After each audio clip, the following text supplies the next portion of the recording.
Mirë se erdhe në botën ku askush nuk është i pafajshëm. Sekrete shqiptare, vendi ku rrëfimet më të thella, më të ndaluara dhe më të pathëna të shqiptarëve marrin zë. Na bëni subscribe për histori të ndryshme.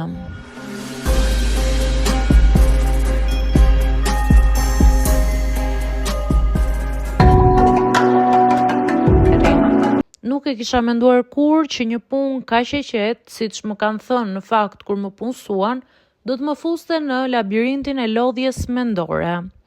Unë quhem Anila, 34 vjeçe, administratore e një pallati të madh në Tiranë, një ndërtesë që nga jashtë ngjan shumë elegante, por brenda ka më shumë stuhi se qelli i dimrit. Zgjohem në 6 të mëngjesit, shumë herët para banorëve që do të thirrin emrin tim gjithë ditën. Kur zbreste hyrja e pallatit, më pret gjithmonë e njëjta këngë. Anila, ashensori nuk punon. Anila, dritat e korridorit nuk ndizen. Anila, kush e parkoi te vendi im? Ashensori në fakt punon, dritat ndizen, vendi i parkimit nuk është i askujt, por njerëzit kanë nevojë për dikë që ta fajsojnë dhe unë jam aty, një target i gatshëm.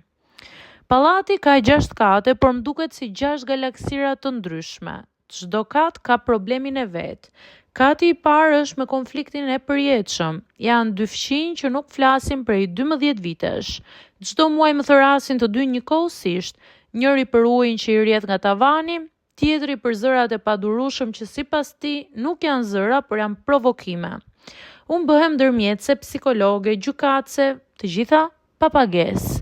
Kati i dytë është familja që mban gjithçka të mbyllur. Asnjë nuk flet, nuk hapin derën kur trokas, ankohen te administrata për çdo gjë me email anonim.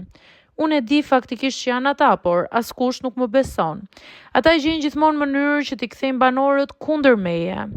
Kati i tretë është njeriu që më thret për çdo gjë, një burr i moshuar që më dërgon mbi 20 mesazhe në ditë, zhurmë te shkallët, njolla në mur, një i panjohur hyri brenda. I panjohuri është gjithmonë djali i vet.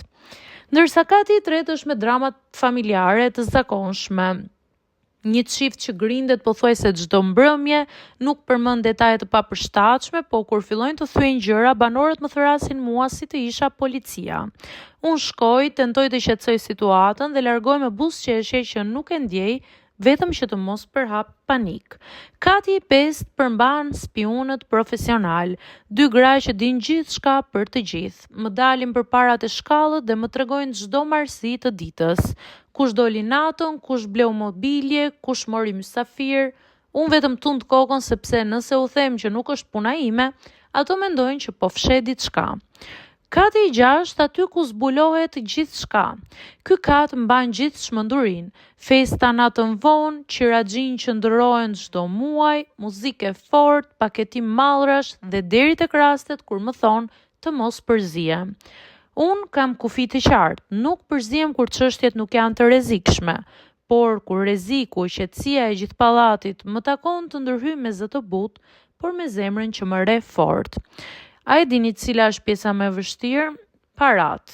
Kuotat mujore janë betejë ime më e madhe. Një grua më thot që nuk e paguan sepse nuk i pëlqen ngjyra e murit të korridorit. Një burr më thot se nuk ka pse të paguaj shkallët, pasi ai nuk e përdor fare ashensorin. Një çift pretendon se pagesën ja ka dhënë dikujt tjetër, por nuk mbajnë asnjë faturë. Dhe kur nuk mblidhen parat, fajin e ka gjithmonë Anila. Dhe ferri i vërtet nuk janë problemet, por janë pikërisht pritjet. Të gjithë presin që t'u zgjidhësh hallin. Të jem roje sigurie, të jem pastruese, të jem ndërmjetëse, të jem psikologe, të jem zëvendës mami, zëvendës babi, e të tjerë, e të tjerë. Dhe unë jam thjesht një administratore, një njeri që mundohet të mbajë një ndërtesë në rregull, ndërsa banorët kërkojnë të mbajë edhe konfliktet e tyre personale. Megjithatë, çdo mëngjes kthehem, në fund të ditës, kur pallati më duket sikur rri pezull mbi kokë, unë e gjej forcën pse të vazhdoj. Sepse kur funksionon drita, kur ashensori ndjen butësinë e dorës sime mbi komand, kur një nën më thon faleminderit që më ndihmove me derën, unë e kujtoj veten se edhe kaosi mund të jetë një dritë brenda tij. Unë jam Anila, jam administratore pallati dhe po, çdo ditë përjetoj ferrin, por jam e vetmja që ndal zjarin para se të marr flak gjithçka.